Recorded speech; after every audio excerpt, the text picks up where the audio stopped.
नमस्कार, मी संस्कृती आणि आपण पाहत आहात नवा मराठा। गेल्या काही दिवसांपासून राज्यातील वातावरणात सातत्याने बदल होत आहे। सध्या थंडी गायब झाली असून राज्याच्या अनेक भागात उकाडा जाणू लागलाय। बहुतांश ठिकाणी किमान आणि कमाल तापमान वाढले असून मध्य महाराष्ट्र आणि मराठवाड्यात उष्णतेचा चांगला चटका जाणू लागलाय। अनेक ठिकाणी तापमानाचा पारा 35 अंशांच्या वर गेला आहे। हवामान विभागाच्या माहितीनुसार फेब्रुवारीच्या पहिल्या आठवड्यापासून तापमानात सातत्याने वाढ होत आहे।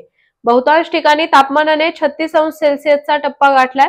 मध्य महाराष्ट्रात बहुतांश ठिकाणी तापमान 18 ते 22 अंश सेल्सिअस वर गेल्याची नोंद झाली आहे। कारण सध्या राज्यात कोरडे आणि शुष्क वारे वाहत असून आकाश निरभ्र राहणार आहे।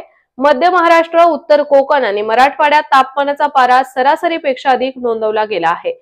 तसेच पुढील 3 ते 4 दिवस कमाल तापमानात 2 ते 3 अंशांनी वाढ होण्याची शक्यता आहे। येत्या 24 तासात ही वाढ होईल असा अंदाज वर्तवण्यात आला आहे। येत्या 5 दिवसात राज्यात किमान आणि कमाल तापमान सामान्य तापमानाहून अधिकच असणार आहे।